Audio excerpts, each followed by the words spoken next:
Agar siz pensiya, nafaqa, bolalar puli, kam ta'minlangan oila yordami, nogironlik to'lovi yoki boshqa ijtimoiy to'lov olayotgan bo'lsangiz, bugungi ma'lumot siz uchun juda muhim.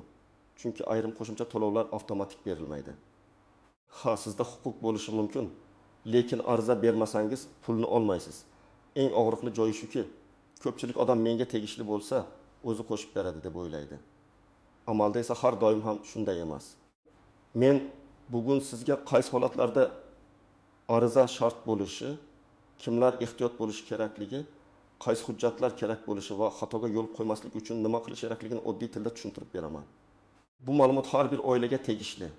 Ota-onalar, pensionerlar, nogironligi bor fuqarolar, yolg'iz onalar, boquvchisini yo'qotganlar, talaba farzandi bor oilalar, uy-joy yoki kommunal xarajatlarda yordam kutayotganlar. Videoni hozirroq like bosib qo'ying, kanalga obuna bo'ling. Chunki bunday mavzularda bitta hujjat yoki bitta ariza vaqtida berilmagani uchun odamlar oyma-oy pul yo'qotib qo'yadi. Avval ko'p odamlar davlat to'lovlari bo'yicha shunday tasavvurda edi. Agar qonun bo'yicha menga qo'shimcha to'lov tegishli bo'lsa, mas'ul tashkilotlar buni o'zi ko'radi, o'zi hisoblaydi va o'zi to'lab beradi. Qisman bu fikr noto'g'ri emas. Ayrim to'lovlar haqiqatan ham ma'lumotlar bazasi orqali avtomatik aniqlanishi mumkin. Masalan, pensiya miqdori indeksatsiya qilinsa, ya'ni umumiy oshirilsa, pensionerlarning ko'pchiligiga bu oshirish alohida arizasiz qo'llanadi. Lekin muammo shundaki, hamma qo'shimcha pul ham indeksatsiya emas.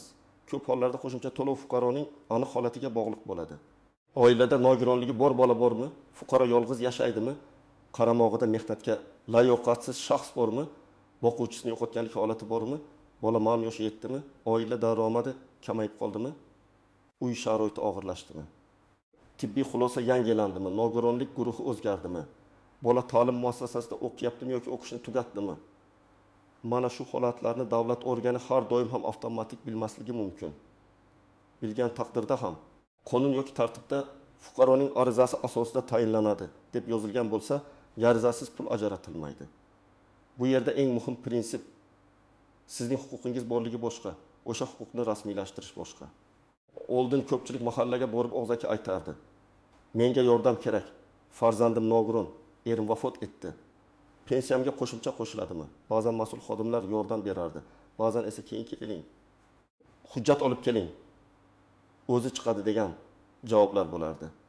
Hozir esa ko'plab to'lovlar elektron bazalar, ijtimoiy reyestr, pensiya jamg'armasi tizimi, mahalla yettiligi va xizmat ko'rsatish markazlari orqali yuritiladi. Bu yaxshi tomoni. Hujjatlar kamaymoqda, tekshiruv tezlashmoqda. Lekin yomon tomoni ham bor. Agar tizimda siz haqingizda ma'lumot noto'g'ri bo'lsa yoki siz ariza bermagan bo'lsangiz, sizga tegishli pul kutib turmaydi. Men ko'p uchratadigan xatolardan biri shuki, fuqaro qo'shimcha to'lov haqida eshitadi, lekin menga aytishmadi-ku deb yuraveradi. Yoki qo'shnisi olganini ko'rib, nega menga chiqmayapti deb surishtiradi. Ko'pincha sabab oddiy. Qo'shnisi ariza bergan, hujjatlarni yangilagan, bazadagi ma'lumotini to'g'rilatgan. Siz esa ariza bermagansiz yoki hujjatingiz eskirgan. Birinchi navbatda siz farqlab olishingiz kerak. Umumiy oshirish bilan individual qo'shimcha to'lov bir xil narsa emas. Umumiy oshirish, masalan, pensiya va nafaqalar ma'lum foizga oshirilishi odatda avtomatik bo'ladi. Bunda barcha tegishli toifadagi oluvchilarga bir xil tartibda qayta hisob-kitob qilinadi. Individual qo'shimcha to'lov esa sizning shaxsiy holatingizga qarab beriladi. Masalan, bir pensionerning qaramog'ida voyaga yetmagan bola bo'lishi mumkin. Boshqa pensioner yolg'iz yashashi mumkin. Yana bir pensionerning nogironlik guruhi o'zgargan bo'lishi mumkin. Bularning har biri alohida tekshiriladi. Shuning uchun ko'pincha ariza, tasdiqlovchi hujjat va bazani yangilash talab qilinadi. Misol keltiraman. Deylik 6-7 yoshli otaxon yoshga doir pensiya oladi. U bilan birga mehnatga layoqatsiz turmush o'rtog'i yashaydi. Agar amaldagi tartibda qaramog'idagi shaxs uchun qo'shimcha to'lov nazarda tutilgan bo'lsa, otaxon bunga da'vogar bo'lishi mumkin. Lekin pensiya jamg'armasi tizimida turmush o'rtog'ining maqomi, daromadi, pensiya olishi yoki olmasligi, yashash manzili aniq ko'rinmasa, bu qo'shimcha o'z-o'zidan qo'shilmasligi mumkin. Otaxon men 5 yildan beri qarayman desa ham, rasmiy ariza va tasdiq bo'lmasa, hisob-kitob boshlanmaydi. Yana bir misol. Ayol kishi turmush o'rtog'idan ayrilgan, 2 nafar farzandi bor. u boquvchisini yo'qotganlik bo'yicha nafaqa yoki pensiya olish huquqiga ega bo'lishi mumkin. Lekin buning uchun o'lim haqidagi guvohnoma, nikoh guvohnomasi, bolalarning tug'ilganlik guvohnomalari, o'qiyotgan bo'lsa, o'qish joyidan ma'lumotnoma, shaxsni tasdiqlovchi hujjatlar kerak bo'ladi. Agar ayol hamma biladi-ku, erim vafot etdi deb ariza bermasa, to'lov rasmiy tayinlanmaydi. Qonuniy asos bor, lekin ariza yo'q. Uchinchi misol, oilada nogironligi bo'lgan bola bor. Tibbiy ijtimoiy ekspertiza yoki tegishli komissiya xulosasi bor, lekin muddati tugagan. Ota-ona ilgari to'lov olgan, keyin bir oy kelmay qolgan. Nega? Chunki nogironlik muddati uzaytirilmagan yoki tizimda yangi xulosa aks etmagan bo'lishi mumkin. Bunday holatda ariza bilan murojaat qilish, tibbiy hujjatlarni yangilash, kerak bo'lsa qayta ko'rikdan o'tish zarur. Oldin olib kelardim degan gap yangi davr uchun yetarli bo'lmaydi. 4-misol. Kam ta'minlangan oila sifatida bolalar nafaqasi olmoqchi bo'lgan ona bor. Oilada 3 nafar bola, erining daromadi mavsumiy, o'zi ishlamaydi. U o'ylaydi: mahalla mening holatimni biladi, shuning uchun pul chiqadi. Lekin kam ta'minlanganlik bo'yicha to'lovlar odatda ariza, oilaviy tarkib, daromadlar, mol-mulk, avtomobil, rasmiy ish haqi, bank ma'lumotlari kabi mezonlar asosida baholanadi. Agar ariza berilmasa, tizim oilani baholash jarayonini boshlamaydi. Natijada oila ehtiyojmand bo'lsa ham bir necha oy pul olmay qolishi mumkin. 5-misol. Pensioner ayol pensiya oladi. Keyin unga nogironlik guruhi belgilanadi. U o'ylaydi: pensiya jamg'armasi buni o'zi biladi. Pensiyamni oshirib beradi. Har doim ham emas. Nogironlik belgilangandan keyin pensiya turi yoki qo'shimcha hisob-kitob qayta ko'rilishi mumkin. Buning uchun fuqaro pensiya jamg'armasiga murojaat qilib, hujjatini taqdim etishi yoki elektron tizim orqali ariza yuborishi kerak bo'ladi. Aks holda eski pensiya davom etadi. Kimlar alohida ehtiyot bo'lishi kerak? Men birinchi navbatda quyidagi toifadagi fuqarolarga e'tibor qarataman. Pensionerlar, nogironligi bo'lgan shaxslar, nogironligi bo'lgan farzandi bor oilalar, boquvchisini yo'qotgan oilalar, yolg'iz keksalar, ko'p bolali oilalar, kam daromadli oilalar, bola parvarishi bilan band onalar, harbiy xizmat, mehnat jarohati yoki kasb kasalligi bilan bog'liq to'lovga da'vogarlar, talabalar yoki o'qiyotgan farzandi bor oilalar. Kimlar xavotir olmasligi mumkin? Agar siz olayotgan to'lov umumiy indeksatsiya bo'yicha oshirilayotgan bo'lsa va sizning holatingizda hech qanday yangi maqom, yangi hujjat yoki yangi da'vo bo'lmasa, ko'pincha alohida ariza talab qilinmaydi. Masalan, pensiya miqdori barcha pensionerlar uchun belgilangan tartibda oshirilsa, siz uyda kutishingiz mumkin. Lekin baribir men har oy tushayotgan sumsani tekshirib borishni maslahat beraman. Chunki ba'zan bank kartaga tushgan pul bilan hisoblangan pul orasida farq ushlab qolish, qarzdorlik yoki texnik kechikish bo'lishi mumkin. Endi eng ko'p pul yo'qotiladigan joylarga o'tamiz. Birinchi nozik jihat. Ariza berilgan sana juda muhim. Ko'p to'lovlarda pul aynan ariza berilgan kundan yoki ariza berilgan oydan boshlab tayinlanadi.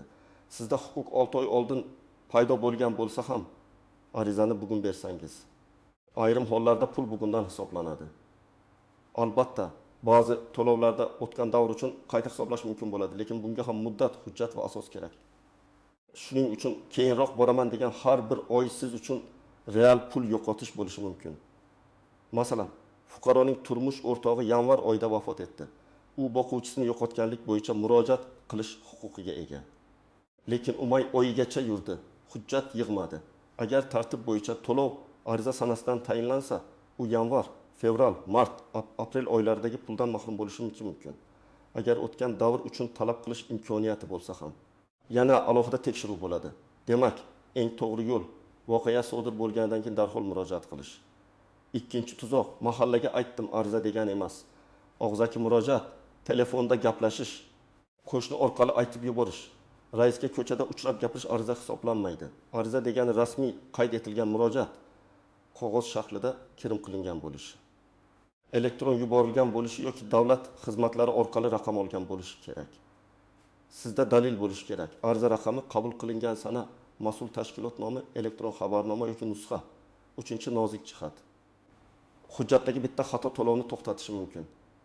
Ism, familiya pasportda boshqacha, tug'ilganlik guvohnomasida boshqacha yozilgan bo'lsa, nikoh guvohnomasida eski familiya qolib bo'lsa, yashash manzili mos kelmasa, bola otasining familiyasi bo'yicha ma'lumotlar bazada boshqa chiqsa, tizim rad javobi berishi mumkin. Ko'p odam buni menga bermayapti deb tushunadi. Aslida muammo hujjatlarni moslashtirishda bo'ladi. 4-nozik jihat. Daromad va mol-mulk baholanishi. Ayniqsa kam ta'minlangan oilalarga beriladigan to'lovlarda ariza topshirishning o'zi yetarli emas. Tizim oilaning daromadini, rasmiy ish haqini, tadbirkorlik faoliyatini, avtomobilini, ko'chmas mulkini, bankdagi ayrim ma'lumotlarni, oilaviy tarkibini tekshirishi mumkin. Masalan, oilaning rasmiy daromadi kam, lekin nomida 2 dona avtomobil bor. Yoki ota-ona alohida yashaydi, lekin ro'yxatda bir manzilda turadi. Yoki farzand voyaga yetgan va ishlayotgan bo'lsa, daromad hisobga olinadi. Shuning uchun oldindan oilaviy tarkibni va ro'yxat masalasini to'g'rilab qo'yish kerak. 5-nozik jihat muddatli hujjatlar, nogironlik xulosasi, o'qish joyidan ma'lumotnoma, vasiylik yoki homiylik qarori, tibbiy xulosa, yolg'iz yashashni tasdiqlovchi ma'lumot, qaramog'idagi shaxs holati kabi hujjatlar doimiy bo'lmasligi mumkin. Muddati tugasa, to'lov ham to'xtashi yoki qayta ko'rib chiqilishi mumkin. Ayniqsa talaba farzandlar bo'yicha boquvchisini yo'qotganlik to'lovlarida o'qish davom etayotganini tasdiqlash kerak bo'lishi mumkin. Bola o'qishni tashlab yuborgan bo'lsa yoki akademik ta'til olgan bo'lsa, bu ham ta'sir qiladi. 6-nozik jihat bank kartasi va hisob raqami.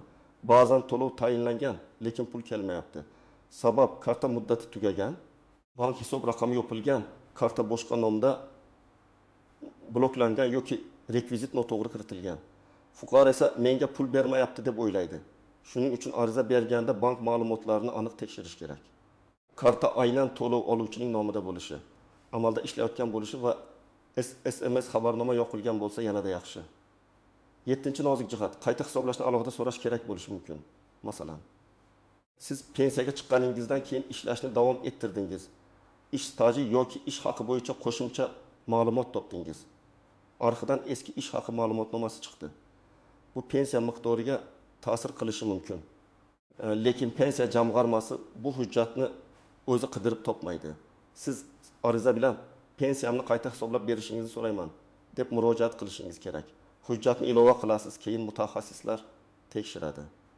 8-nozik jihat ortiqcha to'lov xavfi. Ba'zan odamlar to'lov olishni davom ettiradi, lekin holat o'zgargani xabar qilmaydi. Masalan, bola voyaga yetdi, o'qishni tugatdi, nogironlik muddati tugadi. Oila daromadi keskin oshdi. Nafaqa oluvchi vafot etdi yoki to'lovga ta'sir qiladigan boshqa holat yuz berdi. Keyin tekshiruvda ortiqcha to'langan pul aniqlansa, uni qaytarish talab qilinishi mumkin. Shuning uchun faqat pul olishni emas, o'zgarishlarni vaqtida xabar qilishni ham unutmaslik kerak. Endi sizga aniq harakat rejasini aytaman. Birinchi qadam, o'zingizning holatingizni yozib chiqing. Qaysi to'lovni olyapsiz? Qaysi qo'shimcha to'lovga da'vogarsiz? Oilangizda qanday o'zgarish bo'ldi? Masalan, farzand tug'ildi, turmush o'rtog'i vafot etdi, nogironlik belgilandi, daromad kamaydi, ish yo'qoldi, pensioner yolg'iz qoldi, bola o'qishga kirdi. Eski ish staji topildi. Bularning har biri alohida asos bo'lishi mumkin. Ikkinchi qadam, qayerga murojaat qilishni aniqlang. Pensiya va nafaqa masalalarida odatda pensiya jamg'armasi bo'limi yoki davlat xizmatlari markazi orqali murojaat qilinadi.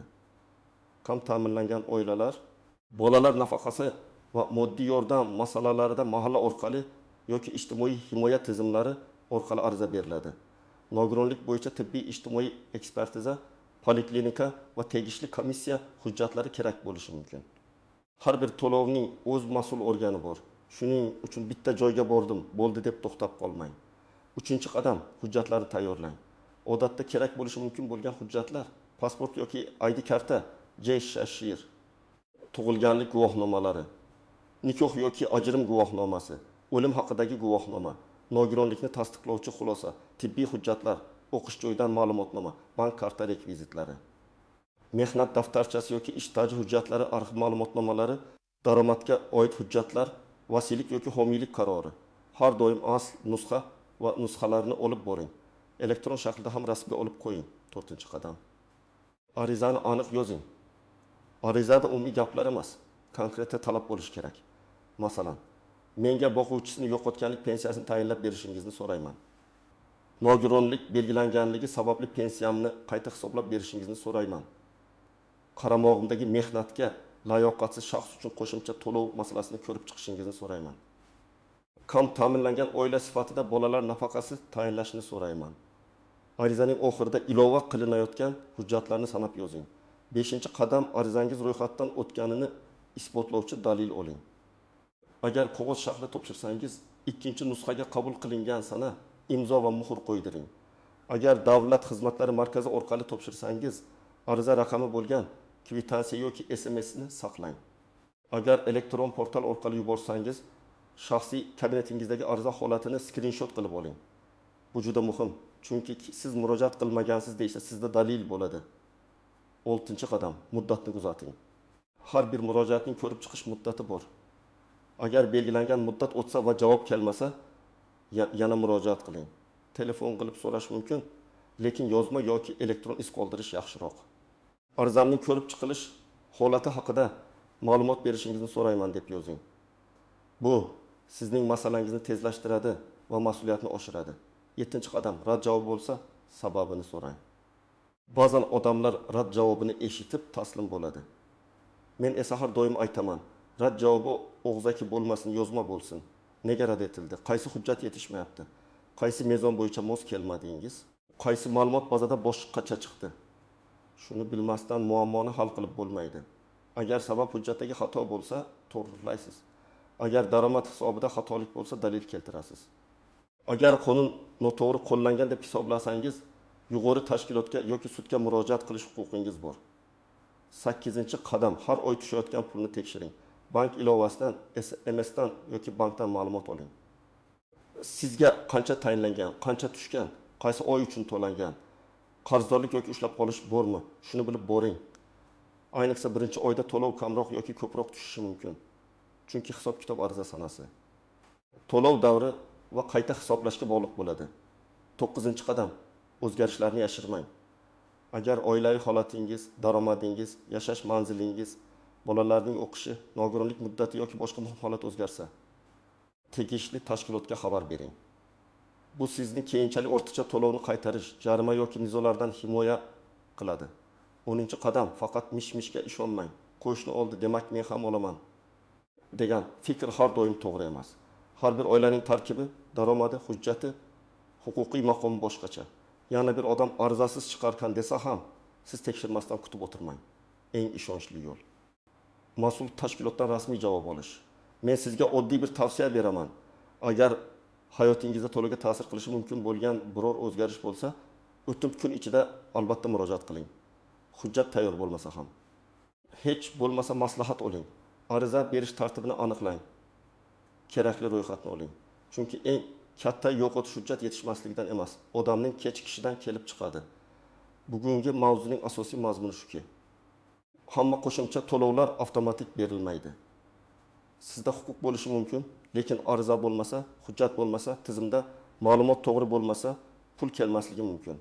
Ayniqsa pensiya qayta hisoblash, boquvchisini yo'qotganlik, nogironlik, bolalar nafaqasi, kam ta'minlangan oilalarga yordam, qaramog'idagi shaxslar va boshqa individual holatlarda ariza juda muhim. Bugun o'zingizni tekshiring. Men qanday to'lov olyapman? Oilamda qanday o'zgarish bo'lgan?